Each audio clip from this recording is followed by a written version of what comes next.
Bonjour, bienvenue à cette table ronde. Je me présente, je suis Cécile Thueux, coordinatrice du collectif Tous dehors France. Et je suis très heureuse de vous présenter nos intervenants. Je vous propose d'applaudir Julien Perrault.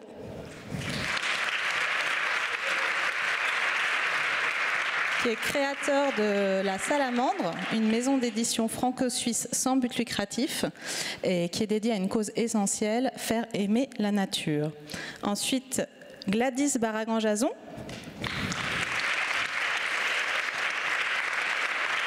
qui est chercheuse au CNRS et elle étudie la connexion psychologique et physique de l'humain à la nature. David Sève, directeur de la Fondation Nature et Découverte, Christine Ferron, qui est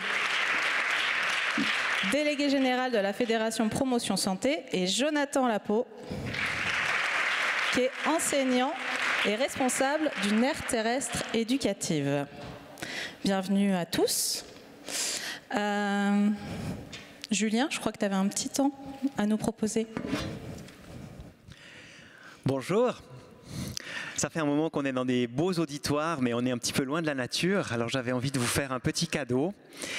C'est un cadeau qui est devenu rare, c'est une forêt ancienne dans laquelle je vous invite à plonger pendant quelques secondes, enfin ce sera 1 minute.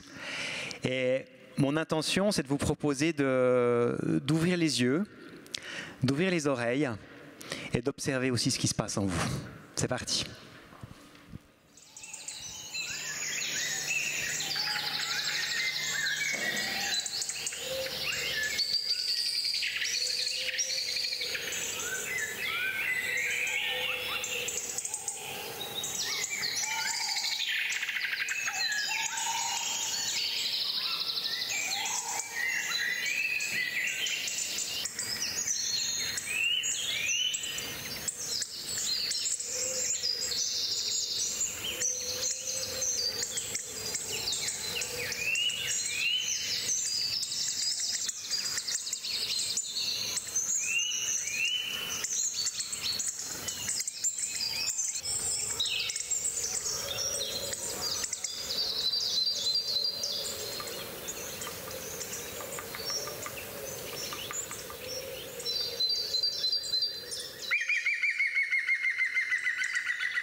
C'est beau, non? Ouais. Ça donne envie de s'engager? Oui. En fait, Julien, je pense que des forêts comme ça, des bruits comme ça lui a donné envie de s'engager très tôt. Et j'avais envie qu'il nous partage ça, cette genèse de l'engagement, parce qu'il a fait de son engagement son métier, ce qui est super. Alors j'ai eu de la chance dans la vie. On va en parler tout à l'heure parce qu'on vit dans un monde où c'est plus du tout évident, mais j'ai grandi dans la nature, dans un petit village. Et j'aimais bien observer les oiseaux, les fleurs, les insectes autour de moi. Et j'ai été très vite profondément touché par cette beauté qui m'entourait. Ça m'émeut de vous le raconter maintenant comme ça. Et en même temps, comme gosse déjà, j'ai été très sensible à la destruction que j'observais tout autour de moi, aux haies qui étaient arrachées, aux marais qui étaient drainés, aux prairies qui se transformaient en ronds-points et en parkings dans ma région. Et ça m'a beaucoup touché et j'ai eu envie de faire quelque chose de positif pour essayer de reconnecter, réconcilier les humains avec ce qu'on appelle maintenant les autres vivants ou les non-humains. À l'époque, on ne parlait pas encore comme ça. Et je me suis demandé ce que je pouvais faire. Alors c'était en 1983, c'était en Suisse. À l'époque, je n'allais pas créer un blog ou une chaîne YouTube ou Dieu sait quoi. Donc c'était encore l'époque où voilà, le média privilégié, c'était le papier. Et j'ai donc créé un petit journal à 11 ans, qui est aujourd'hui devenu maintenant une maison d'édition active en Suisse et tout autant maintenant aussi active en France. Donc on édite 3 magazines, des livres, des films, on fait plein de choses sur Internet. Toujours avec ce même objectif vraiment de reconnecter, pas seulement de transmettre des connaissances, parce que je crois que le plus important, c'est pas forcément que nos enfants et que nos décideurs connaissent les noms de tous les papillons, mais c'est qu'ils gardent dans leur cœur un lien et des émotions pour ces papillons, pour ces extraordinaires petites fleurs qui volent dans le ciel au-dessus des prairies. Donc voilà, on en est là, et puis tout ça a commencé il y a 42 ans, et on est maintenant une équipe de presque 30 personnes, et on essaie vraiment de transmettre un peu de notre amour pour le vivant tout autour de nous, et je pense que c'est vraiment très important, et je suis très heureux qu'on soit là aujourd'hui pour parler de ça.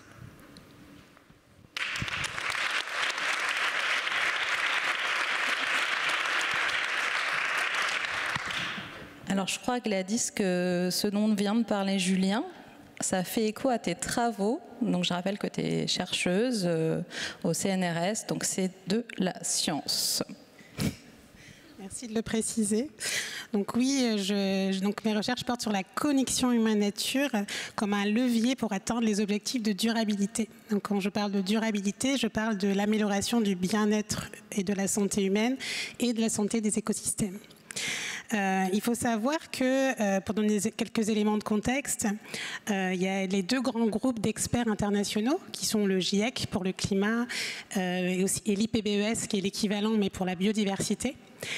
Ils indiquent que nous ne pourrons pas atteindre ces objectifs de durabilité sans une prise de conscience de notre interdépendance entre la santé humaine et la santé des écosystèmes. Et notamment sans un changement, ils appellent ça un changement transformateur de notre relation en fait avec le reste du vivant. Et c'est dans ce cadre-là que, dans nos recherches, on a identifié la connexion humain-nature comme un trait sociétal clé pour atteindre ces objectifs de durabilité. Donc la connexion humain-nature, ça peut être défini comme la tendance à percevoir la nature comme faisant partie de soi, ou l'humain comme faisant partie de la nature. Donc c'est vraiment voir des interdépendances, des similarités entre soi et la nature. Et cette connexion, elle est mesurée par des questionnaires qui ont été développés par des psychologues et des économistes qui permettent vraiment d'avoir une valeur donc, de cette connexion.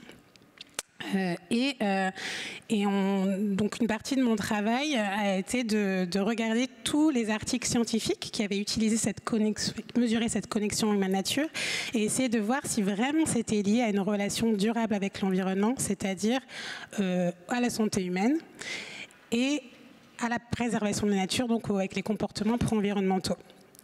Donc, ce qu'il faut savoir, c'est qu'on a, il y a une grande littérature qui a été faite. Il y avait plus de 200 articles. Il y avait 206 articles qui avaient été publiés sur cette question et qui montraient que les personnes les plus connectées à la nature étaient en meilleure santé physique et mentale et avaient aussi davantage de comportements de protection, donc des comportements pro-environnementaux. Donc oui, la connexion dans la nature est bien liée à une relation durable. Ensuite, on ne s'est pas arrêté là, on a essayé de regarder s'il y avait des articles qui montraient comment on améliorait alors cette connexion. Et donc on a regardé tous les articles expérimentaux, c'est-à-dire qui me faisaient des interventions pour modifier, moduler cette connexion. Et donc on a trouvé 57 articles qui ont montré que certaines interventions permettaient d'améliorer la connexion à la nature. Et dans ces interventions, ce qu'on a trouvé, c'est que le fait d'être en contact avec la nature, le contact direct, avait un impact positif sur la connexion à la nature, avec ou sans pleine conscience. Donc ça, je vais définir le terme, parce que c'est un terme qui est un peu connoté dans plein de sphères. Mais en science, c'est mindfulness en anglais, et ça veut simplement dire se concentrer sur le moment ou l'environnement présent. Donc en gros, la pleine conscience en nature, c'est simplement être dehors, mais en faisant attention à ses sensations. C'est un peu ce qu'on a fait, enfin j'espère que vous avez fait ça, en écoutant les sons qu'on a entendus en début de session.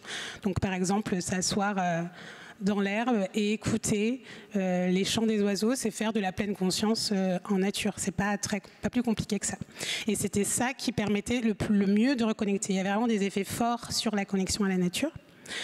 Par contre, ce qui fonctionnait moins bien, et qui nous a surpris, en tout cas en tant que scientifique, c'était assez compliqué à digérer, mais c'est comme ça, c'est que dès qu'on mettait de l'information scientifique, donc c'est-à-dire aller dehors en faisant de l'éducation à la nature formelle, Donc par exemple, attraper les petits têtards, qu'est-ce qu'il y avait d'autre, observer des insectes sous la loupe, des choses comme ça, même si on les libère après, hein. Ça avait un impact positif sur la connexion, mais moins important que juste être dehors à ne rien faire, et beaucoup moins fort que quand on faisait de la pleine conscience en nature. Et surtout, ce qui ne fonctionnait pas, c'est un peu ce qu'on est en train de faire ici maintenant, là, c'est de transmettre de l'information scientifique à l'intérieur. Donc être dans une salle, donc prendre un cours d'écologie, prendre un cours sur les grands défis environnementaux, des choses comme ça n'avait pas d'impact sur la connexion à la nature. Alors ça ne veut pas dire que ça n'a pas d'impact sur le comportement en faveur de l'environnement. Ça c'est important parce que on sait qu'il y a d'autres mécanismes quand on est à l'intérieur comme ça et qu'on donne des informations sur les défis environnementaux, on sait que ça provoque de l'éco-anxiété qui ensuite va nous pousser à agir, donc va améliorer les comportements environnementaux. Mais ce n'est pas dans la logique que je vous ai expliqué avant, qui est d'améliorer à la fois le bien-être, donc la santé des écosystèmes, et la santé humaine et la santé des écosystèmes. Donc c'est, on va dire, au détriment de la santé humaine. Et ce qu'il faut savoir aussi, c'est que, si j'ai encore un petit peu de temps, pas tout à fait, alors je reste comme ça. Merci Gladys, d'autant que la transition était super, parce que tu parles de la santé humaine, et justement ce contact avec la nature, dont on sait que ça va nous permettre d'être en meilleure santé, ça devient presque injuste. Est-ce que tu peux nous dire pourquoi, Christine ? Oui, merci beaucoup. Bonjour à tous et toutes. Alors effectivement, convaincus comme nous le sommes de l'intérêt du contact avec la nature, et notamment en termes de santé, il nous a semblé important en fait de partager avec vous un certain nombre de connaissances qui sont issues en fait du champ auquel j'appartiens moi, qui est celui de la promotion de la santé, de l'éducation pour la santé, de l'éducation thérapeutique du patient, de la prévention en santé. Et d'abord peut-être de redire la définition de la santé dans laquelle on s'inscrit quand on parle de nature et santé. Alors je rappelle la définition de l'OMS, état de complet bien-être physique, psychologique et social, que vous connaissez, mais aussi la définition de la charte d'Ottawa, où la santé n'est pas un but en soi, une valeur qui serait supérieure à toute autre, mais un moyen d'accéder à un mieux-être ou une ressource pour la vie. Et en conséquence, ça veut dire qu'en tant qu'éducateur pour la santé ou pour la nature, ça veut dire que reconnaître que l'accès à la nature ou même la santé peuvent ne pas être, dans certaines circonstances et à un instant donné, la priorité des personnes avec lesquelles on travaille, et donc prendre en compte ce que nous ont appris les travaux sur les démarches éducatives en santé, c'est-à-dire que le changement de comportement en fait qu'on souhaite atteindre avec les personnes, il nécessite plusieurs étapes qui vont de la contemplation du changement. Je pourrais envisager d'intégrer ce changement dans ma vie. Quand j'entends changement, j'entends aller plus souvent dans la nature, à l'adoption définitive du changement, et entre les deux, il y a plusieurs étapes, et à chaque étape, il faut mobiliser des compétences éducatives différentes.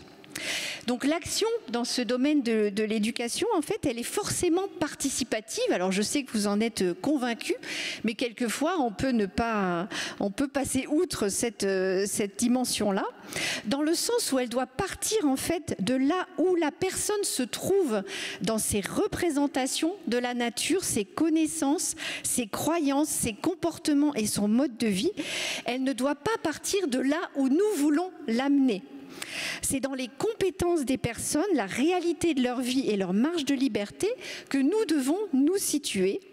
Et on voit bien que dans cette conception, et ça rejoint ce que tu disais Gladys, la place de l'information à apporter aux personnes, elle est beaucoup plus nuancée que celle d'un levier du changement. On ne peut donc pas faire aux personnes cette recommandation qui est au fond contradictoire. Soyez donc responsables, faites ce qu'on vous dit. Les démarches descendantes, injonctives, elles suscitent plus souvent du rejet que de l'adhésion.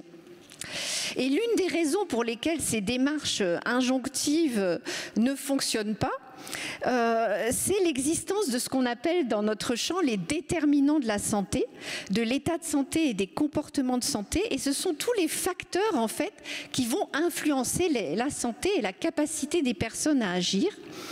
Et beaucoup d'études montrent que, en fait, dans ces déterminants de la santé, les comportements individuels ne pèsent que pour 10%. Le système de santé ne compte que pour 15%. Et tout le reste, ce sont des facteurs environnementaux, 25%, et socio-économiques. Et c'est là qu'on rejoint la préoccupation autour des inégalités sociales, et notamment les inégalités sociales de santé. Et où trouve-t-on en fait ces déterminants? Eh bien, ils sont dans les milieux de vie des personnes, leur milieu familial, social, scolaire, de travail, les grands systèmes dans lesquels ils évoluent, le système éducatif, les services sociaux, l'aménagement du territoire, et tout le contexte global, politique, législatif, social, culturel, mais aussi l'environnement naturel et l'écosystème. C'est ça les principaux déterminants de la santé. En conséquence, la promotion de la santé, son objectif principal, il va être d'accroître le pouvoir d'agir des personnes et des groupes sur ces déterminants. C'est ce qu'on appelle l'empowerment. Et donc, on va mobiliser des démarches éducatives en éducation pour la santé, mais ça ne sera que de l'empowerment individuel, donc avec des limites très importantes. Ce qu'on va chercher à développer aussi, ce sont des démarches communautaires, c'est-à-dire soutenir l'organisation de collectifs dans leur capacité à porter des revendications auprès des décideurs qui, eux, sont en position d'agir sur les milieux et sur les systèmes. C'est aussi l'action directe sur les environnements matériels de vie et sur les environnements sociaux en renforçant le lien social. C'est l'action aussi sur le système de soins et ce sont aussi des actions de plaidoyer politique. Et c'est par là qu'on va y arriver. Et c'est seulement grâce à la mise en œuvre de ces 5 axes d'intervention qu'on va accroître nos chances de ne pas renforcer les inégalités sociales au travers de notre action. Si nous nous contentons de prescrire le contact avec la nature, nous allons mécaniquement accroître les inégalités sociales de santé parce que ce sont les personnes les plus à même de répondre à nos prescriptions qui vont pouvoir les mettre en œuvre, tandis que tous les autres, ceux dont les moyens, les conditions de vie, l'éloignement de la nature, les représentations et les croyances ne leur permettent pas de le faire, qui resteront malheureusement éloignés de tout cela. Merci Christine. Donc tout dépend de là où on part finalement, et le début de la vie est important, et le milieu dans lequel on va se retrouver dans ce début de vie est super important. Et Jonathan, est-ce que tu peux nous parler un peu de là où tu enseignes, t'es enseignant en primaire, et justement de ce point de départ de vie de tes élèves et du cheminement que vous avez fait ensemble, toi et tes élèves, sur ce sujet de la connexion à la nature et de son rapport avec elle. Merci. Oui, alors tout ce que vous avez dit là, ça me parle beaucoup parce tout est synthétisé dans mon rapport à la nature avec mes élèves. Il y a l'émerveillement de l'enfant qu'on va essayer de restaurer, puis il y a cet aspect égalité des chances, accès possible ou non. Alors moi, pour le contexte, je suis enseignant dans une école urbaine à Dijon, une école de réseau d'éducation prioritaire. Donc vous imaginez les immeubles, les bars, pas forcément d'accès à la nature évident pour toutes les familles, avec des familles qui n'ont pas ces habitudes-là et qui ont parfois d'autres choses en tête, parce que j'ai des familles qui sont plutôt défavorisées, j'ai des réfugiés aussi qui viennent de Somalie, qui viennent d'Ukraine, qui viennent de pays en guerre et qui n'ont donc pas forcément comme priorité de se reconnecter à la nature. Et quand j'arrive dans cette école-là, j'arrive au moment du Covid. Et retour du premier confinement, comme tout le monde, je crois que j'ai envie d'une bouffée d'oxygène avec mes élèves. Et je décide d'aller faire école sur le terrain de foot. Bon, on va faire des choses dehors. Et là, je me rends compte que j'ai la moitié de mes élèves qui ont peur de s'asseoir dans l'herbe. Je suis un peu sidéré, donc ils ont peur, il y a des bêtes, c'est sale, ils veulent pas. Bon, je me dis là, il y a quelque chose qui va pas, et donc ça crée une étincelle, et je me dis là, c'est de mon devoir éducatif de travailler sur ça, sur le lien au vivant. Et donc, je fais quelques recherches et je connaissais pas à l'époque, je tombe sur quelques articles sur l'école du dehors. Alors l'école du dehors, aujourd'hui, c'est un peu plus le vent en poupe et ça recouvre plein de pratiques. Moi, j'avais envie de sortir une fois par semaine avec mes élèves, aller travailler dans la nature. Donc j'ai trouvé un lieu à 10 minutes de l'école, qui est un lieu sauvage. C'est vraiment un bois dans lequel il n'y a pas d'aménagement, il y a un marais, il y a une source, il y a un ruisseau, il y a des tritons, enfin c'est incroyable, j'espérais pas trouver ça, je l'ai trouvé. Donc ça a facilité les choses et donc je suis parti sur ce projet-là.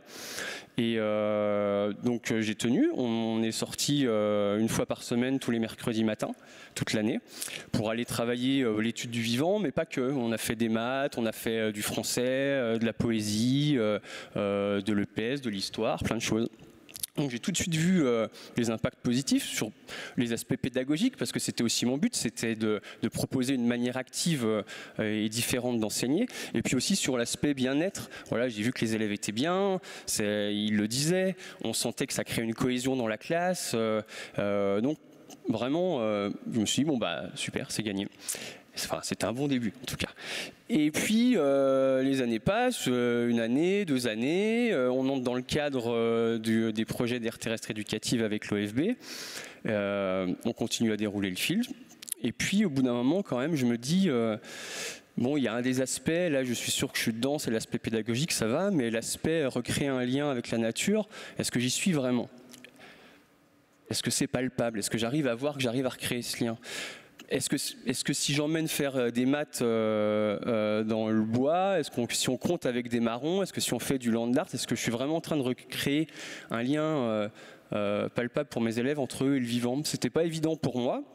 Et donc là, je me dis, il y a peut-être quelque chose à recreuser, à expliciter d'une autre manière, et pour vraiment modifier leur manière de penser. Et je savais pas trop comment faire. Et c'est arrivé un peu de manière anecdotique. Donc on était en train de travailler autour d'un marronnier qui est à proximité de l'école. Et vous savez, hein, les marrons dans les écoles, on n'aime pas ça parce qu'ils se jettent les marrons dessus, les enfants. Voilà. Donc on interdit de toucher les marrons, quoi. Bon, nous on avait quand même décidé de faire une fête pour les maternelles. Les CM organisaient une fête des marrons pour les maternelles. Et à un moment donné, j'ai un élève qui prend un marron et puis il le balance, et voilà, donc un CM quoi. Et je lui dis, mais pourquoi tu lances le marron? Il me dit, bah c'est drôle, ça roule. Je dis oui, tu as raison, ça roule. Et on venait de parler du comportement du marronnier, donc je leur demande, mais pourquoi le marron il roule? Ils me regardent un peu sidérés, ils comprennent pas. On explique, il faut que la graine, le fruit s'éloigne de l'arbre, sinon s'il tombe au pied de l'arbre, il ne peut pas pousser, il est dans l'ombre. D'accord? Et je dis, alors toi, quand tu lances le marron, qu'est-ce que tu fais là? J'aide l'arbre. Alors là, sidération. Et en même temps émerveillement, donc là il y en a un qui se tourne vers son copain et dit mais l'arbre il te manipule hein. Ouais Amir, il te manipule l'arbre. Et là il y en a un autre qui rebondit, il dit non, c'est ton allié. Alors moi je venais, peut-être comme la moitié de la salle, de lire Baptiste Morisot qui utilise le terme d'alliance. Donc je rebondis dessus. Je dis effectivement là il y a une alliance entre le marronnier et toi, tu le disperses. Il me dit, je suis un écureuil. Je fais, oui, t'es comme un écureuil, si tu veux. Sauf qu'on l'a oublié. Les humains dispersent des choses, ils l'ont oublié. Et donc, on formalise ça. On dit, voilà, là, il y a une stratégie de vie de l'arbre qui est reliée à ton geste d'enfant. C'est-à-dire que ton geste d'enfant de t'amuser à balancer le marron parce qu'il roule, il est profondément naturel, en fait, et relié à la nature. Et là, il se crée un basculement, quoi, un basculement presque philosophique dans la tête des enfants. C'est que d'un coup, ils comprennent qu'il y a une vraie connexion. Et donc là ça rebondit, il y en a un qui dit ouais mais monsieur, quand il y a des alliés c'est un pacte, c'est-à-dire que si on est agressé l'autre doit répondre, ou alors si on aide on doit aider. Je dis t'as raison, il y a un pacte. Donc quelle alliance politique, pour reprendre encore Baptiste Morisot, on peut faire avec le marronnier? Bon on prend les marrons puis on va les jeter ailleurs pour que ça se disperse, on va les planter. Et voilà, exactement, l'arbre il nous donne l'oxygène, donc nous on crée une alliance avec lui, on va aller faire une plantation. Donc aujourd'hui on en est à faire une plantation de mini-forêt avec une association. Donc là on a créé quelque chose, une vraie connexion plus un projet, parce qu'il faut aussi lancer les élèves dans l'action pour qu'ils ne restent pas sidérés par des changements impossibles, il faut les mettre en action.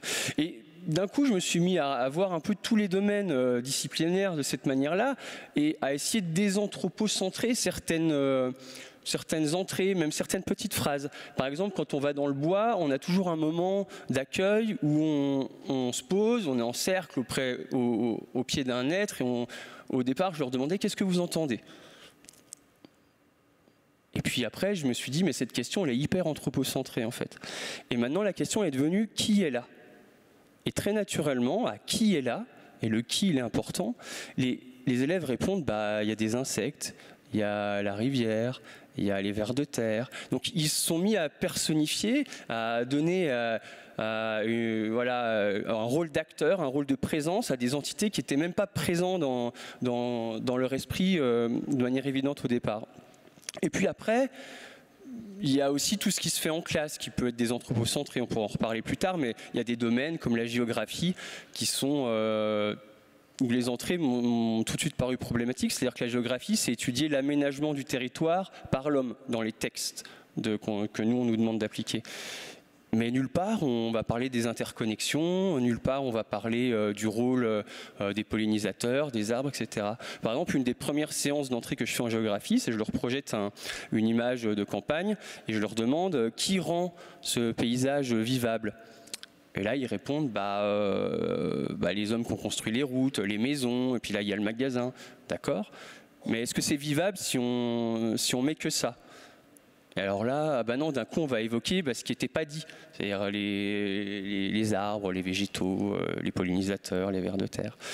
Et puis on peut faire ça avec tout, inverser les choses. Là, dernièrement, j'ai fini une séquence sur la montagne. Et au lieu de dire comment les hommes influent sur la montagne, alors on l'a dit, mais on a aussi travaillé sur ce que la montagne fait à l'homme. Et du coup, on renverse les valeurs. Et donc, ils se sont questionnés, on a étudié des choses, et ils ont vu que, par exemple, les montagnes créaient les reliefs, créaient les frontières, puisque souvent les hommes se sont servis des reliefs comme frontières. Et la frontière, elle va créer des langues différentes. Et d'un coup, notre langue, c'est pas juste quelque chose de culturel, c'est quelque chose qui est profondément lié à la nature, au monde vivant, parce qu'elle est imposée par la nature d'une certaine manière. Et puis même notre physique, parce que les montagnes, elles vont créer des climats différents, donc ça va créer une couleur de peau différente, ça va créer des formes d'yeux différents. Et donc d'un coup, j'incorpore physiquement ce que la nature nous offre. Donc voilà, ma démarche, c'est de remettre en lumière des choses qui peut-être étaient éteintes, ou en tout cas de remettre en évidence des interconnexions, et de changer la vision des élèves à la fois sur la nature et à la fois sur la place de l'humain dans la nature. On n'en fait pas trop quand même. Merci beaucoup, Jonathan. Ça résonne fort, ce récit. Je pense que si vous avez participé à des conférences, on a beaucoup parlé de cette question de récit. Ça, c'était un récit que je trouve vraiment très fort. Merci d'avoir partagé ça. Et ça entre très fort aussi en résonance avec ce que disait Gladys sur finalement l'expérience de nature. On ne peut pas la voir que sous un seul prisme. Ça change les choses de façon très profonde. Et ce que disait Christine sur le fait que tu es dans le contraire de l'injonction. Tu es dans l'accompagnement des publics, tu es dans le fait de faire éclore la pensée, éclore la relation. Donc merci pour ce que tu fais. Et je sais que ça parle à David, parce que ça aussi, ça a été quelque chose qu'il a travaillé au fur et à mesure des années, cette pensée de comment on protège le vivant. Je sais que la Fondation Nature et Découverte, c'est son sujet, mais qui a évolué au fur et à mesure des années. Oui, merci. J'ai envie, suite à ces témoignages très complémentaires, de parler un petit peu d'incarner finalement ce que ça peut donner un enfant à qui on a donné la chance d'être reconnecté au vivant, un peu comme tu l'as dit tout à l'heure. En étant petit, moi je suis né dans un HLM à Savigny-sur-Orge. J'étais pas prédisposé à courir après les oiseaux et à être dans des espaces de nature, et pour autant, Aujourd'hui, je suis directeur de la Fondation Nature et Découverte et on finance des projets de protection de la nature et d'éducation à la nature. Alors j'ai envie de vous partager un peu mon cheminement et vous dire les éléments importants qui m'ont amené à faire ce métier, le faire avec conviction et le faire avec beaucoup d'empathie, avec à la fois les gens, les bénéficiaires, les associations et les enfants bénéficiaires des projets qu'on peut financer. Donc très petit, moi j'ai été passionné par les oiseaux. Il paraît que je courais après les pigeons quand j'ai appris à marcher et que dès que j'avais des pigeons il fallait au point qu'on a été obligé de me mettre une laisse parce que on avait peur que je traverse une route pour courir après les pigeons et je crois que j'avais ça en moi, cette connexion aux nature, et j'ai envie de dire, je crois que tous les enfants ont ce potentiel en eux de connexion à la nature et donc c'est quelque chose qu'il faut laisser émerger, un potentiel qui est singulier à chacun et qui est important à développer. Alors à développer, c'est pas un vase qu'on remplit de connaissances, mais c'est plutôt une fleur qu'on arrose et qui va devenir une jolie marguerite ou une très belle rose. Donc dans mon cas, de temps en temps j'avais l'occasion de partir en vacances et donc d'avoir des shoots de nature assez régulièrement et donc l'occasion c'était rapidement d'avoir une paire de jumelles au cou et de découvrir les oiseaux que je ne voyais pas dans mon quotidien à travers ces vacances. Et donc avoir une relation compulsive avec la nature, très gérée par ma curiosité à découvrir ce monde qui n'était pas le mien dans mon quotidien. La seconde, alors on va passer vite, hein, sinon je vais vous raconter ma vie. Mais la deuxième étape qui a été importante pour moi, c'est que je connaissais très bien les oiseaux et j'avais envie de me rendre utile. J'ai fait la connaissance des scientifiques du Muséum d'Histoire Naturelle de Paris qui m'ont donné la possibilité de devenir bagueur d'oiseaux, de poser des bagues à des oiseaux pour mieux comprendre leurs évolutions, mieux comprendre comment évoluer les populations et je me suis senti utile dans ma passion de faire ça. Et puis on m'a dit oui, bon c'est bien. Alors à l'époque être ornithologue c'était pas un métier. C'est ce qu'on m'a expliqué très tôt et donc c'est pas le cursus que j'ai suivi scolairement et j'ai gardé ça en mode passion. Et puis est arrivé le service militaire, j'avais fait un report d'incorporation, j'avais 25 ans et là j'étais prédisposé à partir après une école de commerce à Jakarta pour faire un technicien en aéro-réfrigérant sur les toits des centres commerciaux et je me suis dit non, c'est peut-être pas ça que j'ai envie de faire finalement et là je me suis ravisé et comme j'avais pas mal bossé avec la Tour du Vala en Camargue à baguer les oiseaux de façon bénévole pour le Muséum d'Histoire Naturelle, ils m'ont dit mais David, nous on a peut-être un plan, le gouvernement essaye un service vert, bientôt on va réformer le service militaire, on tente des trucs, on te donne l'opportunité d'aller baguer des oiseaux pendant 10 mois en Camargue. Ah, alors là c'était une première révélation. Je me suis dit ah ben voilà, mais c'est ça que je veux faire quoi. Et donc j'ai fait ça 10 mois. Quand je suis sorti, alors pour vous décrire mes journées, hein, je me levais à 4h du matin pour poser des filets dans lesquels j'attrapais des oiseaux. À midi, on fermait les filets et on recommençait à 16h le soir jusqu'à la nuit tombée. Et puis quand j'avais fini ça, on faisait les dortoirs d'hirondelles dans les roselières. Donc c'était intensif. Je dormais sur le toit d'une cabane au milieu des marais. Ça m'a profondément changé. Et ça, c'est le pouvoir de la connexion à la nature. Et sorti de cette expérience, je me suis dit, mais c'est pas possible, je peux pas être vendeur d'aéro-réfrigérants ou derrière un oscillogramme toute ma vie. Il faut que je fasse autre chose de ma vie. J'ai croisé la route de Nature et Découverte. Ils ont été intéressés par mon profil de commerçant. Je parlais plusieurs langues. J'étais formé pour être un bon vendeur en magasin certainement. Et puis j'allais m'occuper de l'agenda des sorties, donc emmener des gens le week-end découvrir la nature. Donc bon voilà, j'ai fait ça pendant 2 ans. Rapidement j'ai été identifié aussi sein de Nature et Découverte, comme quelqu'un qui connaissait bien les oiseaux, on m'a demandé de rentrer dans la Fondation Nature et Découverte qui était naissante à l'époque. Et puis 2 ans après, on m'a demandé d'en prendre la direction. Depuis, donc, ça fait 30 ans que je fais du mécénat, protection de la nature. Je trouvais que c'était intéressant de vous partager cette histoire pour vous dire que même un enfant qui est né dans un HLM, il a peut-être la possibilité, si on lui donne la possibilité d'être connecté à la nature, de devenir quelqu'un qui va protéger la nature et aider les autres à se connecter également.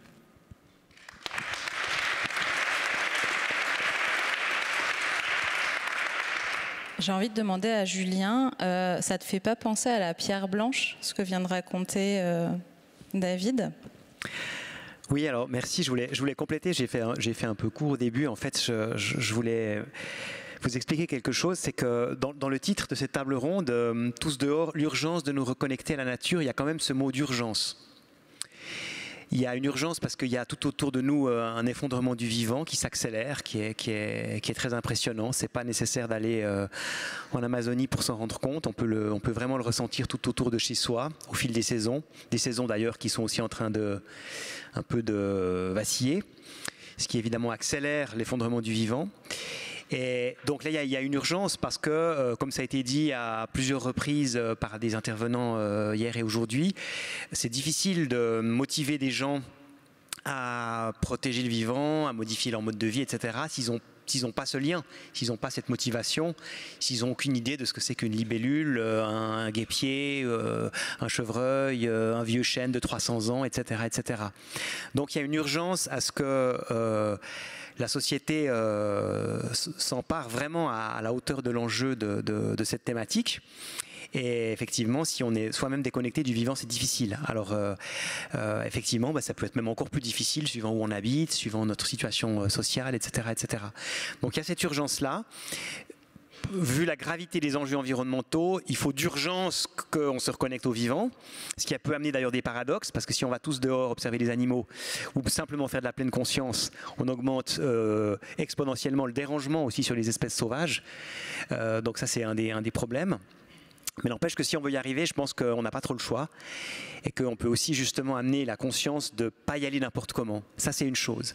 Mais ce n'est pas tout, parce que je vais quand même répondre à ta question. C'est qu'il y a une autre urgence, moi, que je sens de plus en plus.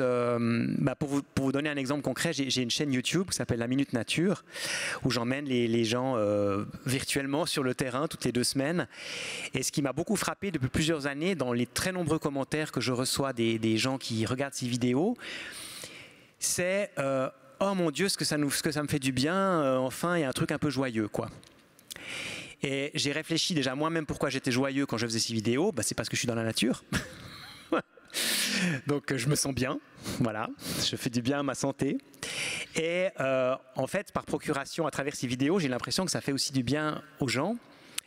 Et en fait, c'est la réalité aujourd'hui qu'on vit dans un monde qui est tellement matérialiste, qui est tellement déconnecté, je dirais, d'une dimension de sens. On est dans la surconsommation, on est dans l'extraction, on est dans la destruction. Et tout ça manque terriblement de sens, que ça nous met, nous, comme humains, à un moment donné, quand même aussi en détresse. Et on vit en plus une actualité qui est de plus en plus angoissante. On sent que le Covid, c'était de la rigolade et que les crises, elles vont s'enchaîner. Et tout ça, ça fait peur, ça suscite beaucoup d'émotions négatives, ça peut susciter de l'angoisse, ça peut susciter de la tristesse, ça peut susciter de la colère. Et c'est dur à vivre. Et alors, qu'est-ce que je fais maintenant, moi, avec tout ça, si je veux continuer à être debout, à être positif, à être ancré? Une des clés, je pense qu'il y en a plusieurs, mais une des clés possibles, c'est aussi cette reconnexion au vivant.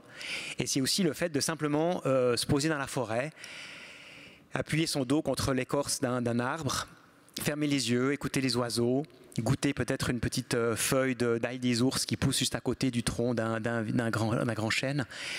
Et ça donne de la force, ça donne du courage, ça donne de l'énergie. Ça peut aussi nous recontacter avec quelque chose de plus grand que nous, qui nous dépasse. Ça peut aussi, surtout un peu effectivement dans la pleine conscience, ça peut nous ramener aussi à quelque chose de transcendantal, de quelque chose de spirituel qui dépasse l'espèce humaine, qui peut aussi nous ramener à un peu de modestie, parce qu'on vit dans un monde incroyable où on est tous tellement arrogants dans notre humanité auto-centrée que ça fait du bien. Voilà, alors je m'égare un peu, mais J'ai un ami en Franche-Comté qui s'appelle Hervé Brugnot, qui a aussi une chaîne YouTube qui s'appelle le chemin des 5 pierres, et il a développé une jolie théorie inspirée de la sagesse de certains peuples racines, avec une idée avec 5 pierres. En fait, la première pierre, c'est la pierre blanche, c'est la pierre de votre ancrage dans le territoire. Tu me dis si je fais trop long. C'est la pierre des joies de votre enfance, c'est la pierre du ressourcement, et c'est une pierre qu'on peut énormément nourrir. Enfin, moi, je le fais beaucoup, je l'ai beaucoup fait avec mes 3 enfants, de vraiment les baigner dans la nature, pour qu'ils aient vraiment cette assise-là dans toute leur vie, qu'ils aient vraiment cette pierre blanche solide.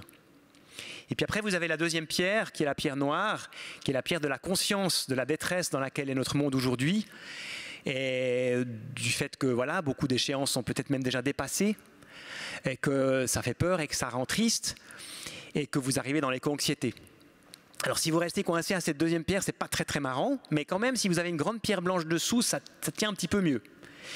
Et puis après, vous pouvez à un moment donné passer à l'étape suivante, qui est l'idée de changer de point de vue, de changer de perspective, de chercher de l'inspiration ailleurs, en rencontrant d'autres gens, d'autres cultures, peut-être en venant à l'université de la Terre.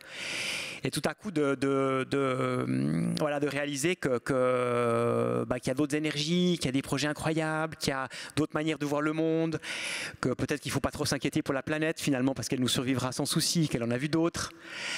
Que ça peut aussi un peu ça calmer. Et ça, c'est la pierre jaune, c'est la pierre de mon Dieu, comment est-ce qu'il l'appelle? La pierre je sais plus, vous irez voir sa chaîne YouTube. Et ça nous amène à la 4e pierre, qui est la pierre de l'action, la pierre rouge. Et ça, c'est beau parce qu'on peut agir en conscience, et on peut faire sa part, et on peut aussi être modeste, être conscient que, comme ça a été dit aussi ici, ça a été dit hier soir, il ne faut pas trop se préoccuper des effets de ce qu'on peut faire, c'est égal.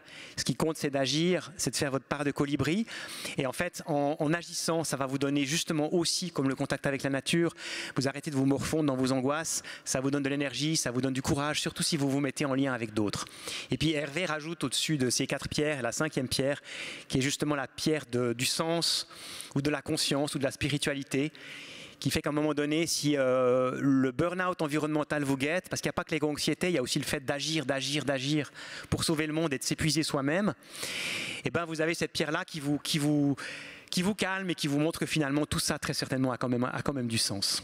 Voilà, donc je vous invite à aller voir le chemin des 5 pierres, parce que c'est une belle source d'inspiration. J'espère qu'on en fera un livre prochainement, peut-être qu'on éditera à la Salamandre, parce que je crois que c'est vraiment un message important, et c'est très fortement inspiré de certaines pensées de certains peuples racines qui ont beaucoup à nous apprendre, parce que eux vivent sans vouloir les idéaliser. Ils ont pour beaucoup encore une grande qualité, c'est de vivre en équilibre avec les autres êtres vivants sur Terre. Merci Julien.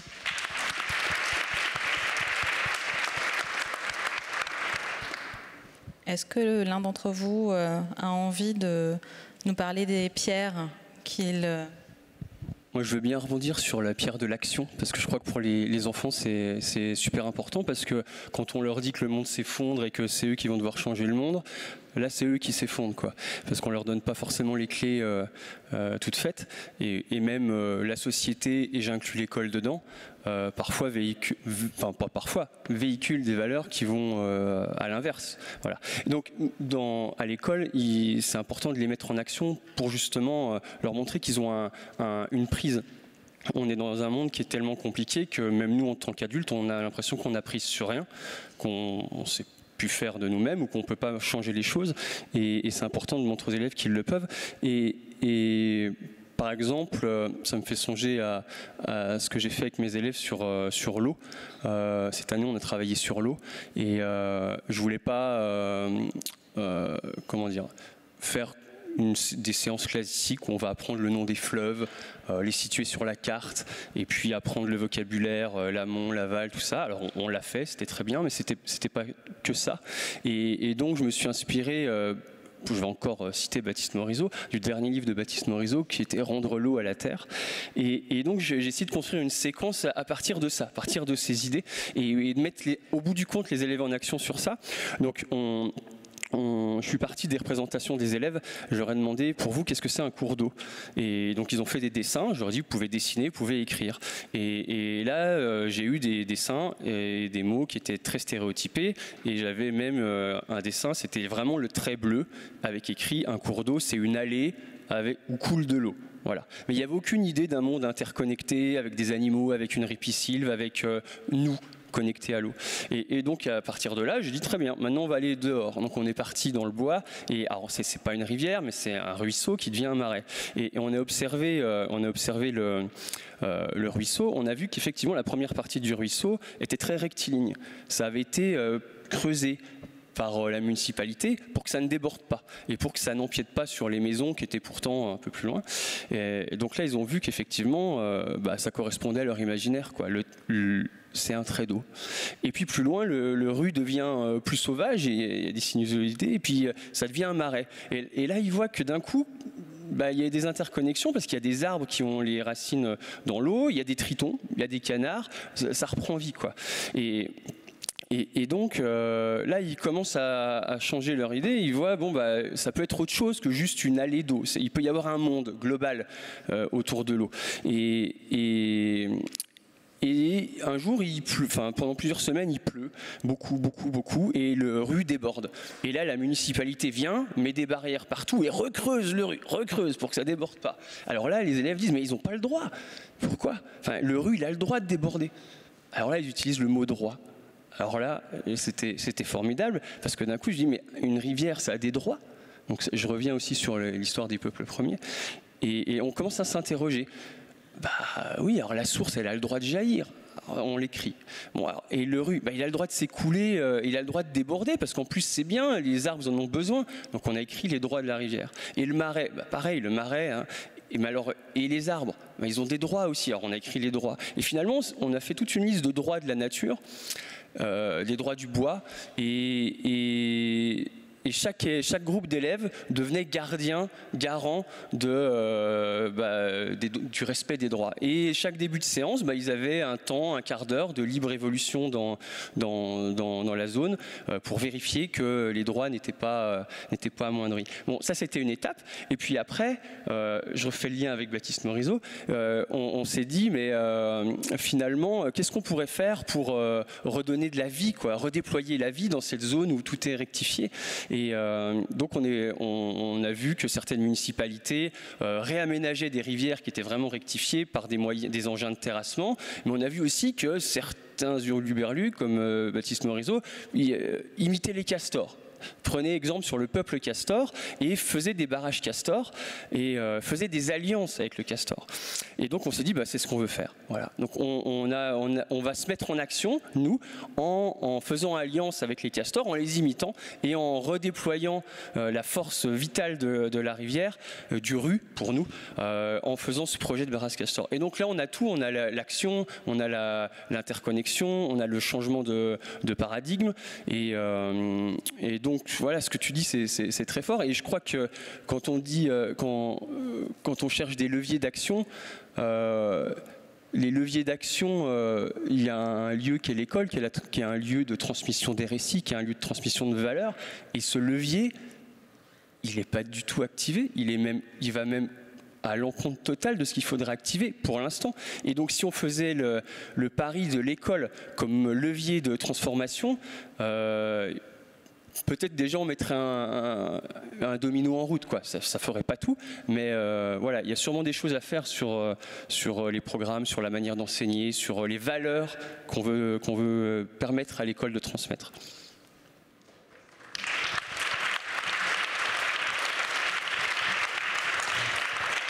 Alors je suis complètement d'accord avec toi à titre personnel. Mais je pense que l'école n'est pas le seul lieu où ça peut se passer, cette transformation. Si on veut que ce soit porté, il faut que ce soit une transformation de la société, de nous tous, de là où on parle. Et je pense que la santé, ça peut aussi être un lieu où on fait les choses différemment. Oui, Christine, c'est pour toi, tout à fait. Pour finalement poser un autre regard, parce que ce que fait Jonathan, c'est inviter ses élèves à se questionner et à poser un autre regard et une autre identité et une autre place dans le monde pour l'humain.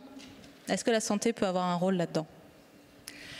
Alors oui, la santé, le monde de la santé peut avoir un rôle là-dedans, mais j'ai envie de dire, j'ai envie de revenir un peu sur ce que j'ai dit en introduction, c'est-à-dire que la dimension éducative, elle est extraordinairement importante. Ce que fait Jonathan, ce que fait Julien, c'est extraordinairement important. Mais ce que je craindrais en fait avec le recul et de la place où je suis, c'est qu'en fait l'urgence de la reconnexion à la nature, ça devienne une injonction de plus. Par rapport à des injonctions justement de santé auxquelles les gens sont déjà soumis, hein, entre les 5 fruits et légumes par jour, les 30 minutes de marche, voilà, ne pas fumer, boire moins, etc., et que aller dans la nature, ça devienne finalement une injonction de plus. Et donc, du coup, forcément, les dimensions communication et même éducation, en fait, elles ne peuvent pas suffire. Et en fait, ce que nous apprend la promotion de la santé, c'est qu'il est important aussi d'accompagner les personnes vers l'identification des responsabilités, des niveaux de responsabilité, et notamment des responsabilités politiques dans l'accès à la nature. C'est-à-dire, quels sont les rôles des décideurs à tous les niveaux de décision. Et j'ai envie de dire, ça commence par exemple la direction des écoles, voilà, des établissements scolaires, mais ça va aller évidemment vers les élus locaux, vers tous les politiques à tous les niveaux de décision, et que c'est là en fait que se situent les responsabilités. On ne peut pas faire peser sur chaque individu la responsabilité de son propre accès à la nature. Voilà, c'est ça le message. Et l'idée, c'est en fait que qui est responsable en fait des décisions par rapport à l'artificialisation des sols, par rapport à l'aménagement du territoire, par rapport à comment dire, les décisions en matière d'urbanisme, etc. Et au contraire, qui peut prendre des décisions, par exemple, autour des programmes scolaires? C'est pas l'enseignant lui-même, en réalité, même s'il a une petite marge de manœuvre. C'est pas là que ça se décide au niveau du ministère de l'Éducation nationale. Donc la décision, elle est là, les responsables, ils sont là. Qui peut prendre la décision de débitumer certains espaces, de revégétaliser au contraire d'autres, etc. Donc, et ça me semble très important pour donner envie justement aux personnes, et pas seulement l'envie, mais aussi la capacité en fait à se mobiliser, à intégrer des collectifs, à adhérer à des associations pour agir à ce niveau politique et ne pas se sentir justement le seul à porter ce genre de responsabilité et de décision. Et ça me semble très important. D'accord avec Christine. Moi, je suis d'accord avec Christine. Je propose qu'on s'y mette tous et qu'effectivement, on pose un peu plus ces questions de l'accès à la nature dans nos communes, à nos écoles, et que ça devienne un sujet. Aujourd'hui, pourquoi est-ce qu'on était très content que cette table ronde se passe à l'Université de la Terre? C'est parce que souvent, c'est pas un sujet, la question du contact avec la nature, c'est un bonus, c'est un plus. Les petits oiseaux, c'est mignon, c'est les enfants et la nature. C'est chou. En vrai, c'est un vrai sujet, c'est une urgence sociale, environnementale et sanitaire. D'ailleurs, Gladys, si tu veux nous dire un mot sur les bénéfices santé Tu l'as proposé, du coup, je te propose de le faire. Tu me proposes ma propre question. Non, je rigole. Non, effectivement, j'ai pas eu le temps tout à l'heure, mais il y a des centaines d'études, il y a plus de 300 études qui montrent vraiment une causalité entre aller dans la nature, donc, mais c'est pas obligé d'être une nature luxuriante et sauvage. Rien qu'aller dans un parc, rien que de mettre une plante verte à l'intérieur, ça a un impact positif sur la santé mentale, la cognition, la santé physique. Ça améliore la mémorisation des enfants à l'école. Il y a plein d'effets qui sont vraiment largement prouvés scientifiquement. Et j'avais envie de revenir sur ce que disait Christine, justement sur les actions qui sont mises en place. En réalité, si on végétalise les cours d'école, on lutte contre les inégalités d'accès à la nature. Les enfants passent la journée à l'école. Donc en fait, la question ne se pose plus sur ça. Et pour revenir aussi sur des choses que j'ai entendues un peu partout, oui, tous les enfants sont spontanément connectés à la nature. Donc c'est pas quelque chose qu'on va leur imposer. Ils ont ça en eux. Si on a des études de développement mental qui montrent ça, en France par exemple, tous les enfants sont à partir de, enfin, on a testé les enfants à partir de 4 ans. Ils sont très connectés à la nature, ils ont un sentiment d'appartenance fort. Et puis à partir de 9-10 ans, on a une diminution. Et ça remonte un peu plus tard, mais vers 25 ans, mais jamais comme c'était au départ. Donc ça veut dire qu'il y a des actions à mettre en place pour non pas renforcer ou imposer, mais juste maintenir cette connexion qui était déjà là au départ. Et rien qu'en faisant des actions comme remettre de la végétalisation. Et pour moi, ce ne sera pas des injonctions, parce qu'en fait, on a cette déconnexion philosophique à la nature qui nous fait sous-estimer les bienfaits que ça a sur nous. Et donc, une fois qu'on y va, on s'en rend vite compte que c'est agréable. Et en fait, on va y retourner assez facilement. Il faut juste que ce soit plus valorisé, plus diffusé, et que les gens l'expérimentent eux-mêmes. Et donc, c'est ça le conseil. Allez-y, vous allez voir ce que ça va faire et vous allez avoir envie d'y retourner. En fait, c'est simplement ça.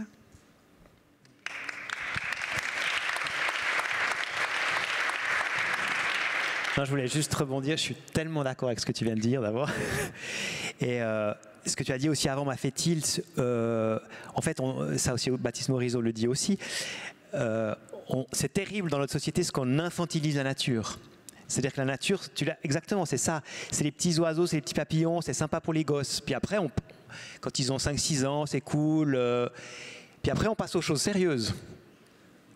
Sauf qu'aujourd'hui, ce qui fait qu'on peut vivre, respirer, manger, boire, rêver des belles choses et tout, c'est quand même la nature.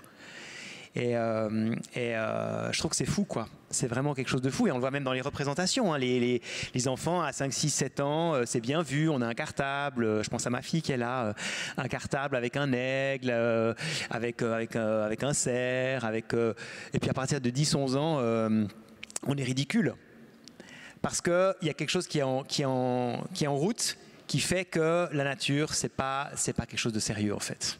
Et je pense que c'est vraiment important. On doit se battre contre. Pour vous donner mon témoignage, moi, mon métier, c'est d'essayer de reconnecter les gens à la nature. On fait différentes choses. On fait des choses pour les enfants et on fait des choses pour les adultes. Par exemple, on édite 3 magazines. 2 magazines pour les enfants, 1 magazine pour les adultes.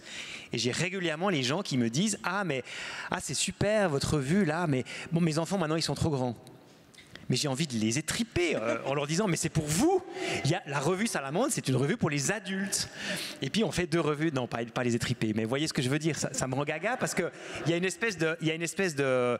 Là, on a écrit « Nature égale futur », mais souvent, c'est « Nature égale gamin », quoi. Et ça, il faut qu'on arrête ces conneries, quoi. Voilà.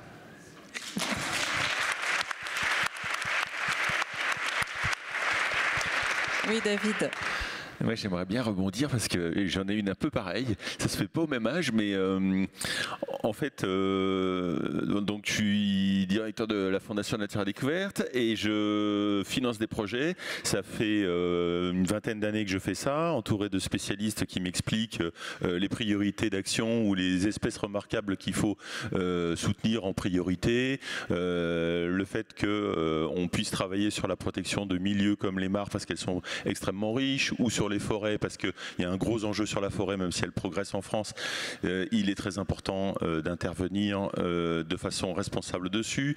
On se réjouit du retour du loup naturellement, du fait que le lynx arrive dans les Alpes françaises, que la loutre ou le castor recolonise nos fleuves et nos rivières.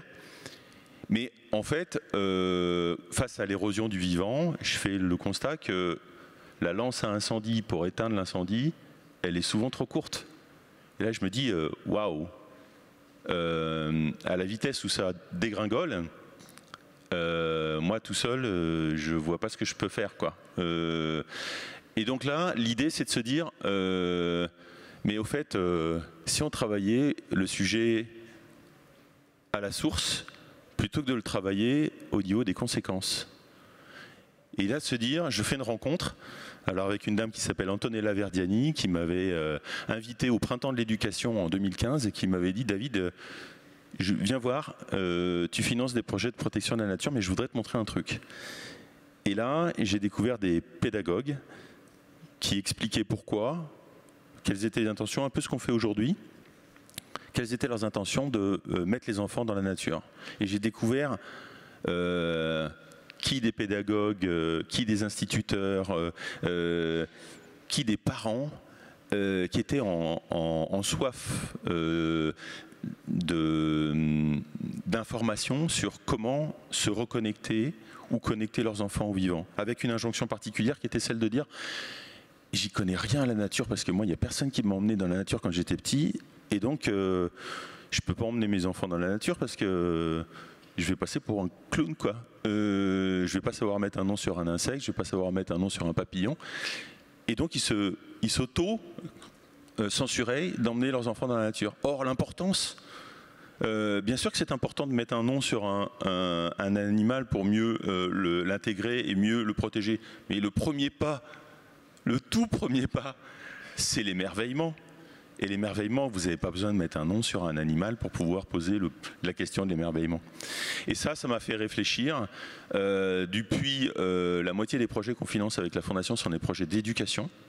On a lancé un appel à projet en 2015 où on a accompagné des pionniers qui faisaient de la pédagogie active au contact de la nature. Une pédagogie active, c'est une pédagogie dans laquelle les enfants sont auteurs, acteurs de leurs apprentissages. C'est-à-dire qu'ils vont eux-mêmes demander ce sur quoi ils vont travailler, ils vont réaliser eux-mêmes et être acteurs des activités qui vont leur être proposées, et ils vont rendre compte à des sachants, souvent des parents ou des éducateurs, de ce qu'ils auront fait et en tirer une fierté qui va leur donner la volonté de faire encore mieux la prochaine fois. Et donc de prendre de la confiance avec de la nature. Et donc d'apprivoiser cette nature et la rendre familière, la rendre palpable. Et ça, il n'y a pas besoin d'aller dans le parc des Écrins, où il n'y a pas besoin d'aller voir des endroits magnifiques de nature. Il y a la nature à portée de la main, souvent le parc du coin, souvent on l'a vu tout à l'heure. Alors en ce moment, moi j'aimerais tirer le chapeau à l'OFB, puisque l'OFB est partenaire de l'Université de la Terre. Il y a aussi ce qu'on appelle des aires terrestres éducatives. Et là j'aimerais t'entendre parler de ton expérience sur une aire terrestre éducative et comment ce que tu fais participe au développement de ces aires éducatives. Alors rapidement, parce qu'après on passe aux questions à la salle. Je serai rapide parce qu'en fait ça englobe tout ce que j'ai dit là. Les aires terrestres éducatives, le projet c'est d'aller en nature, étudier le biotope et puis aussi d'avoir un rôle de proposition d'action. Voilà. Pour les élèves, donc là, la proposition d'action, ça dépend du lieu, ça dépend de la philosophie aussi qu'on veut mettre en place, parce que on pourrait retomber peut-être dans l'écueil de l'humain gestionnaire d'une zone et encore tracer cette ligne de partage entre l'humain d'un côté, la nature de l'autre, et l'humain qui va soit utiliser nature comme ressource, même ressource pédagogique, ou comme un lieu à sanctuariser, à protéger selon nos propres critères. Donc moi, c'est pas ce que j'ai choisi de faire. On l'a pas fait dans ce lieu-là parce que ça correspondait pas forcément aux besoins du lieu, ni forcément à ma démarche à moi. On est plus parti sur les droits, voilà, de la nature et avoir être pas juste dans la coexistence avec le lieu, mais être dans vraiment une relation ajustée entre nos besoins à nous, les besoins des vivants du bois quand nous on y va, parce qu'on n'y va pas pour tout dévaster, faire du land art en arrachant les roseaux, mettre 3 orchidées, c'est joli et tout ça, ou déranger les tritons. Donc c'était plus un ajustement, voilà, c'était ça, mais voilà, mais ce que tu dis, ça rejoint la force, le potentiel d'éducation, le potentiel de transformation, voilà, c'est très juste. En fait, ce que je voulais dire, c'était le fait d'avoir à disposition des aires terrestres éducatives, ça peut être aussi, dans certains endroits, l'occasion de provoquer, d'impulser une dynamique non pas seulement pour le passeur de nature que tu es, mais aussi par rapport à l'institution, par rapport à l'école, légitimer le fait que la nature, elle a des droits, on doit la respecter, et c'est bien aussi de s'approprier son environnement, entre guillemets, dans le sens où être connecté à son environnement pour montrer à quel point il est important de le protéger ici, à côté de chez soi. Merci David.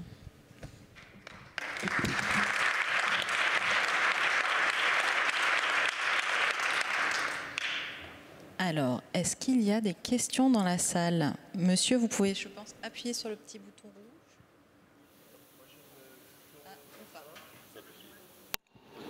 Oui, une question d'approfondissement pour Jonathan Lapeau, enfin c'est un peu la suite.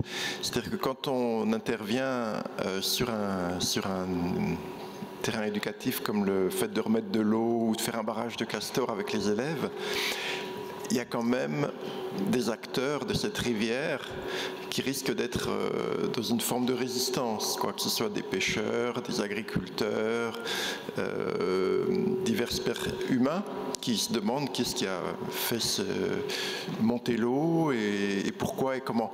Donc, c'était l'approfondissement, c'est de savoir comment vous avez géré peut-être la commune, peut-être je ne sais pas qui a pu, mais il y a quelque chose à faire pour que les humains de cet endroit comprennent un peu le sens que peut avoir votre action. Oui, merci. Alors, c'est très juste parce que de toute façon, il ne faut pas se mettre en tension avec d'autres acteurs. Donc là, et en fait, ça devient quelque chose de positif, c'est-à-dire qu'on est obligé d'impliquer d'autres gens. On est obligé d'impliquer la commune. On est obligé, moi j'ai été obligé de contacter les hydrologues du secteur, ceux qui étaient en charge de la gestion de la rivière. Donc, et d'un coup, ça met en mouvement plus de monde, quoi. Et il y a un rôle pédagogique à avoir ensuite envers ces acteurs-là, qui par exemple, moi quand j'envoyais le mail, vous connaissez les barrages de castor? Au début, j'ai pas reçu une réponse forcément très enthousiaste, mais après il faut expliquer, et ça a été très bien compris. Et puis après, voilà, ça s'étend, quoi, ça se diffuse. Mais effectivement, il y a un cadre à respecter. Mais sur d'autres choses, ça me fait songer quand on parlait de la politique et du rôle de décision politique qui peut venir d'au-dessus. Ça dépend aussi où on situe le niveau politique. C'est-à-dire que peut-être maintenant, il y a à reconsidérer où est le niveau de politique, où est le niveau de décision, et à quel moment on est en droit de se passer de décisions verticales, et comment un groupement de citoyens peut prendre des décisions et faire politique sur le terrain sans attendre une autorisation qui viendra jamais, quoi. Donc là, il y a un côté... il y a un côté forcément qui rejoint la désobéissance civile, la mise en mouvement, voilà. Parce que si on attend que les freins se déverrouillent, on peut attendre longtemps parfois. Voilà. Est-ce qu'il y a une autre question? Madame, au fond, vous avez un micro? Oui, c'est bon. Je voulais revenir par rapport à ce qui a été dit sur la connexion à la nature, qui ne passe pas en premier lieu par l'information scientifique. Et du coup, c'était une question peut-être qui s'adressait à la fois à Gladys et à Julien Perrotte, parce que dans ce que propose la Salamandre et la Minute Nature, par exemple, il y a à la fois cette pleine conscience et à la fois l'information. Et donc, voilà, est-ce qu'il y a un ordre à respecter? Parce qu'il me semble que les deux peuvent vraiment agir en faveur d'une connexion durable, et peut-être une nécessité de préservation qui vient après. Alors, en réalité, il y a beaucoup d'études à faire, mais il y a une étude très récente qui est sortie et qui montre qu'en fait, quand on associe les deux, c'est-à-dire qu'on commence, par exemple, par un moment de pleine conscience en nature, et ensuite on transmet de l'information, ça fonctionne très bien. Et ça fonctionne mieux que là, c'est des études très récentes, hein. Donc, ça fonctionne mieux que juste aller dans la nature sans guidage spécifique. Donc c'est une étude qui a été faite là chez l'adulte. Et il faut savoir que nous, dans le cadre de nos recherches au laboratoire, on avait fait un programme comme ça qu'on avait appelé le pouvoir des arbres. Là, c'était pour les enfants.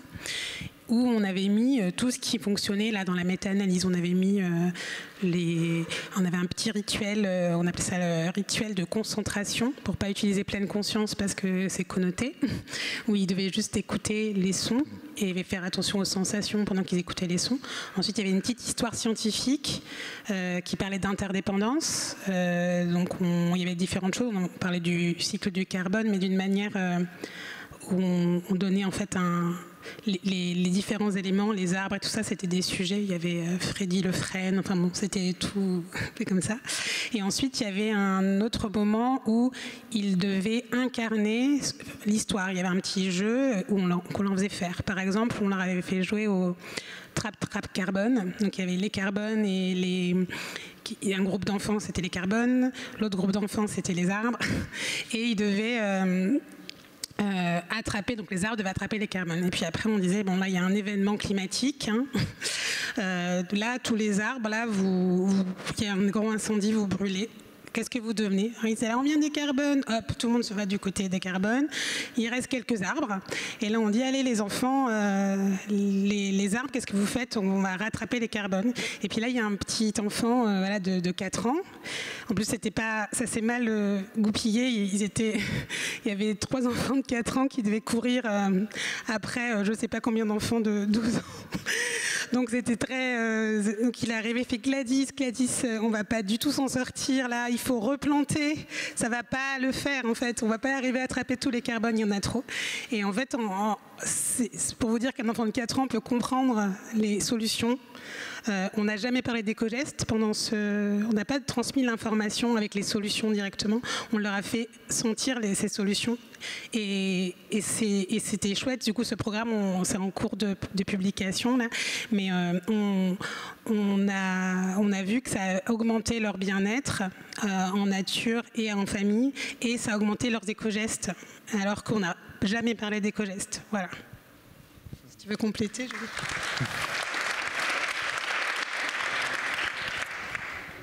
Moi, j'ai l'impression que vous avez donné la réponse dans la question.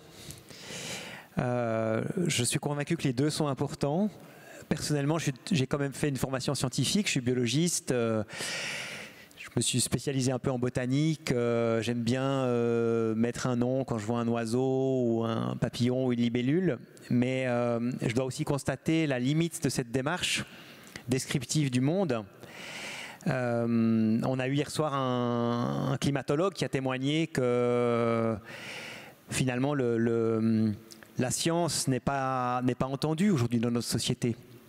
La gravité des enjeux environnementaux, elle n'est pas prise en compte ni au niveau de nos élites politiques, ni au niveau de la population non plus, malheureusement, quand il s'agit de voter. Puisqu'en Suisse ou en France, on peut quand même aussi encore, enfin en tout cas, élire nos représentants. Donc la science ne suffit pas, malheureusement. Alors qu'est-ce qu'il y a comme arme plus puissante? À mon avis, c'est les émotions, c'est les valeurs. C'est d'essayer de toucher vraiment le cœur des gens, et c'est vraiment ce qu'on essaie de faire à la Salamandre. C'est à la fois de transmettre des connaissances et à la fois de toucher le cœur, l'âme des gens et de faire évoluer leurs valeurs profondes. Pour qu'il y ait cette reconnexion qui puisse se produire de manière beaucoup plus forte que simplement si on reste à un niveau de transmission de la connaissance un peu scolaire, hein, dans le mauvais sens du terme, hein, c'est pas pour eux. Parce que là on a eu un témoignage justement de quelque chose qui est tout sauf scolaire dans le mauvais sens du terme. Là c'est la vraie école de vie que tu apportes. Donc voilà, donc il faut vraiment toucher le cœur des gens, et je pense qu'on peut aussi toucher le cœur par exemple de nos politiciens, parce que certains d'entre eux par exemple ont des enfants.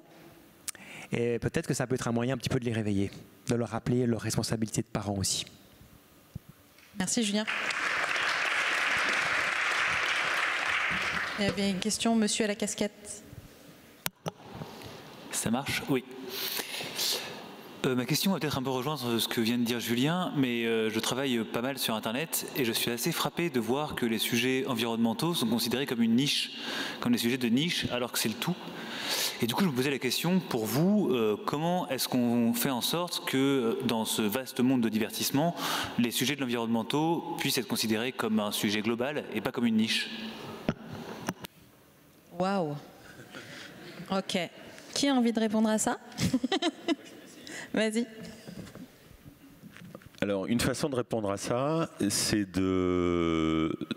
d'agir et de travailler ensemble. Je te donne un exemple. Il y a 3 ans, donc vous avez compris qu'on essaie d'être acteur de la société civile pour l'aider à faire avancer ces sujets-là. On a décidé de mettre en place un appel à commun. L'appel à commun, c'était de s'adresser à des associations avec lesquelles on travaille depuis maintenant 30 ans et de leur dire, voilà, nous, le pari qu'on fait, c'est que si on veut essaimer l'importance de mettre les enfants au contact du vivant, on va le faire avec vous, mais on pose 3 préceptes, 3 éléments importants. Le premier, c'est que c'est les enfants qui doivent être acteurs de leur projet. Ça c'est important, je l'ai expliqué tout à l'heure et c'est toute la démarche que tu as expliquée aussi. Un enfant de 4 ans, il est capable d'être acteur d'un projet.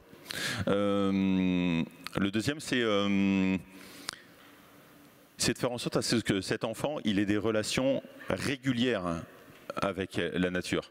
C'est pas une semaine de classe verte à la fin de l'année. Ça ressemble plus à un shoot qu'à autre chose. Si par contre il est dans les mains d'un passeur de nature comme Jonathan, ça va pas avoir les mêmes résultats.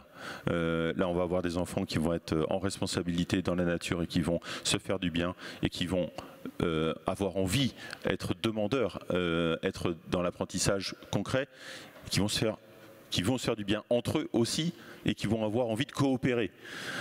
Et puis le troisième, c'était de se dire, ce serait idéal que, en tant qu'association, vous travailliez sur un territoire identifié et ça vous le fassiez de façon collective, de façon à produire du commun. Ça veut dire quoi produire du commun? Ça veut dire produire des outils qui vont être à disposition de tous, pour que les petites associations émergentes sur le territoire n'aient pas à réinventer la façon d'appréhender le sujet, mais puissent se nourrir de ce qui a été élaboré par des gens qui connaissent bien ce territoire et qui ont fait déjà des pas devant eux.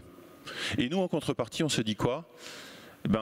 On se dit que aux associations bénéficiaires, au lieu de faire un dossier pour une fondation, nous, on prend notre bâton de pèlerin et on va voir d'autres fondations et on se coalise pour aller chercher des moyens pour financer ces projets. Aujourd'hui, cette initiative, on l'a portée il y a 3 ans, on était 3 fondations pour démarrer, aujourd'hui on est 10 fondations et on arrive à donner 500 000 € chaque année à une trentaine de projets qui font ce genre de choses. Et on pense que c'est comme ça qu'il faut appréhender les choses pour avancer et faire en sorte à ce que chacun puisse avancer. Et ça marche aussi bien dans les écoles qu'à l'extérieur de l'école. Au niveau de la parentalité, beaucoup de gens viennent désarmés en nous disant « Qu'est-ce que je peux faire pour emmener mes enfants ?» Vous avez des gens comme la Fédération des clubs CPN, et vous avez des gens comme voilà, ou à l'échelle régionale, des gens qui peuvent intervenir sur le territoire et qui peuvent vous donner la main pour vous aider à avancer, pour porter ce sujet et en faire un sujet de société, puisqu'on a vu qu'en plus, c'est des sujets de santé extrêmement importants. Christine voulait compléter. Oui, vraiment, 2 mots. Si on ne veut pas rester enfermé dans une niche, il faut en sortir. Ce que j'ai envie de dire, c'est que si on veut aller vers du global, en fait, ce qu'il faut, c'est des approches vraiment intersectorielles, c'est-à-dire, en fait, nouer des partenariats, travailler en réseau, pourquoi pas à l'échelle de territoire, mais avec d'autres acteurs que ceux de l'environnement. Il faut travailler avec les acteurs de la santé, avec les acteurs du social, avec les acteurs de l'éducation, avec les acteurs de l'urbanisme, avec les acteurs de l'agriculture, etc., etc.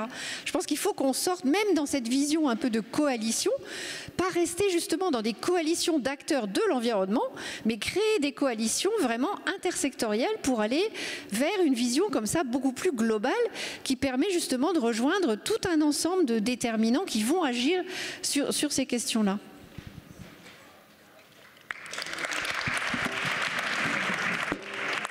Mademoiselle, écharpe jaune.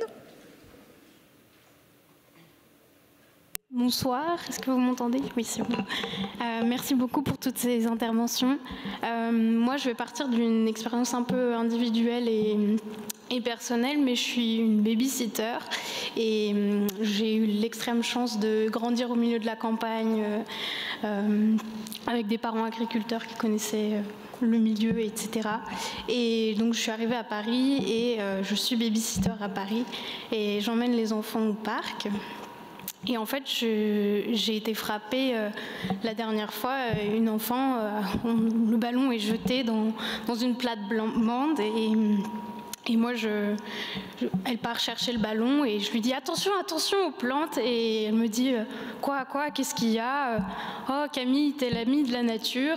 Et en fait, j'ai été complètement frappée par le fait que, en fait, ces enfants qui, pour la plupart, ont tous vécu à la ville 100% de leur vie, ont l'air complètement aseptisés. Et du coup, ma question, c'est un peu comment on peut participer à susciter de l'émerveillement, comme vous disiez tout à l'heure, auprès d'enfants qui ne sont pas sensibilisés comme j'ai pu l'être à la nature. Voilà, merci. Qui a envie de répondre très rapidement? Julien? Je peux essayer. Ça dépend pas mal aussi de l'âge, j'ai l'impression. Mais il y a beaucoup d'approches et il y a beaucoup d'outils. Tu mentionnais, bon, il y a évidemment ce que fait la Salamandre, que je connais bien, mais tu mentionnais, David, par exemple, le matériel pédagogique, les clubs CPN, ils ont aussi des super outils. Je pense que ça dépend de l'âge. Disons, en gros, jusqu'à 4, 5, 6 ans, on peut vraiment amener beaucoup de choses avec une approche plutôt sensorielle pour aider aussi un petit peu à déconnecter le mental et puis à casser des barrières. Et puis peut-être à partir de 7-8 ans, le challenge, c'est plus de donner des missions. Là, je fais un peu de la pédagogie de bistrot. Je pense que peut-être tu pourras compléter. Mais c'est vrai que à partir d'un certain âge, les enfants ont peut-être plus besoin d'être acteurs collectivement, de relever des défis. Et voilà. Mais c'est vrai que quand il n'y a pas les racines que vous avez, ça peut être difficile. Ça peut être difficile. Et j'ai aussi vécu des expériences personnellement où j'ai été choqué comme vous de ce genre de situation. C'est pas facile. Ça montre qu'on a vraiment du job et que l'aménagement du territoire ne nous aide pas, parce que c'est vrai qu'aujourd'hui, 87% des Français vivent en ville. Et ça, c'est une réalité. Ouais. En fait, ce constat de l'enfance urbaine, l'enfance hors sol, je pense qu'il est partagé par beaucoup. On n'est pas aidé effectivement par les aménagements, mais il y a quand même moyen d'amener des routines un peu tous les jours dans ces espaces qu'on fréquente avec les enfants, de montrer l'exemple et de partager le fait de toi, justement, cette posture de dire j'aime les plantes, je les connais, et en parler, c'est un premier pas aussi d'exemplarité qu'on peut tous partager. Et dans ce cadre-là, on a lancé une initiative qui s'appelle 1, 2, 3 dehors. Donc c'est une infolettre à laquelle vous pouvez vous abonner et qui va vous proposer comme ça des petites routines nature, aussi des opérations de sciences participatives auxquelles vous pouvez participer, et peut-être vous inciter à partager là où vous êtes, l'importance qu'a la nature pour vous. Comment on fait pour sortir de la niche? C'est peut-être de dire, moi, ce week-end, j'ai vu un arbre, waouh, c'est vraiment, ça m'a émerveillée, je l'ai trouvé formidable. Plutôt que de raconter la série qu'on a vue ou le plat qu'on a mangé, ne pas oublier de raconter ça. T'as vu, il y a les hirondelles qui sont revenues, pour ceux qui ont la chance de voir encore des hirondelles. Donc voilà, j'aimerais peut-être que, avant de partir, vous essayiez de vous dire que c'est important pour sortir de la niche, de faire que vous fassiez votre coming out d'amoureux de la nature un peu tous les jours, même auprès de gens dont vous vous dites il va me regarder comme un extraterrestre, il va pas comprendre, et lui proposer la prochaine fois, viens avec moi, je t'emmène, je connais un super spot, et faire du prosélytisme de la nature. On est tous un peu responsables parce que c'est une question sociale. Christine en a très bien parlé. C'est pas quelque chose qui est individuel, c'est quelque chose qu'on doit porter nous tous ensemble. Donc voilà, si vous pouvez sortir de cette conférence en vous disant la semaine prochaine, je trouve 3 gens pas convaincus que la nature c'est cool et j'arrive à les faire sortir, et on aura gagné ce temps un peu pour la collectivité.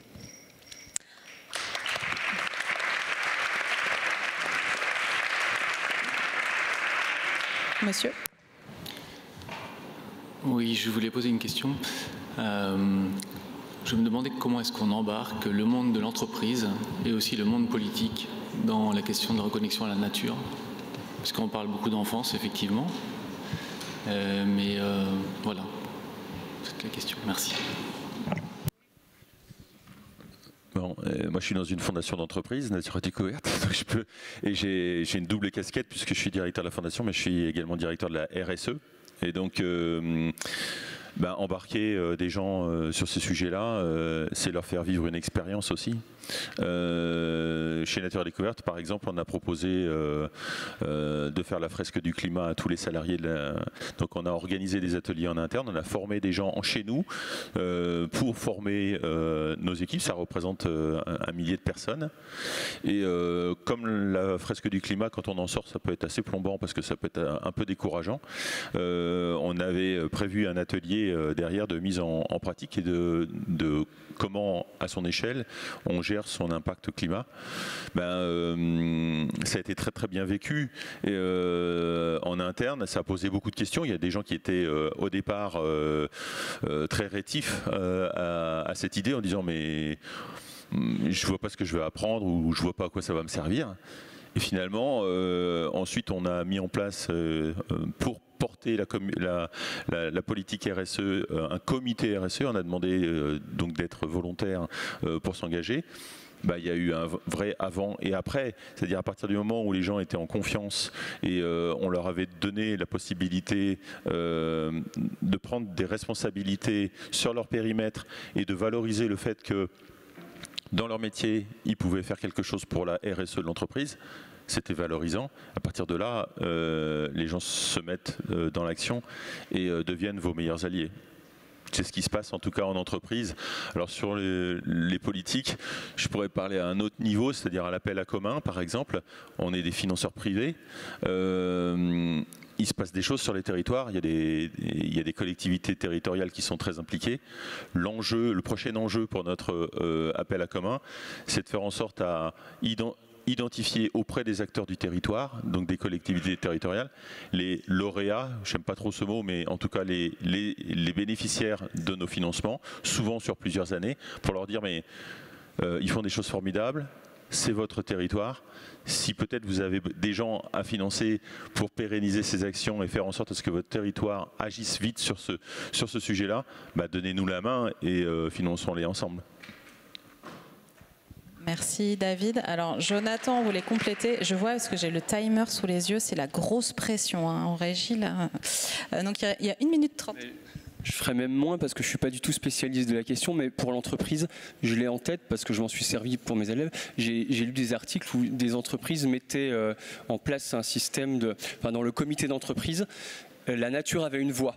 En fait, c'est-à-dire que chaque décision prise par l'entreprise devait d'abord passer par ce prisme-là aussi. C'est-à-dire que si une décision était délétère pour l'environnement ou pour le bien-être des salariés, peu importe, la voix pouvait être entendue, quoi. Voilà.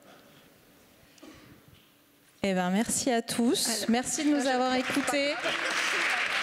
J'ai envie, juste avant qu'on se sépare, est-ce que les personnes qui ont décidé d'aller chercher 3 personnes pour les emmener en nature peuvent lever la main, s'il vous plaît? Waouh! Merci, bravo!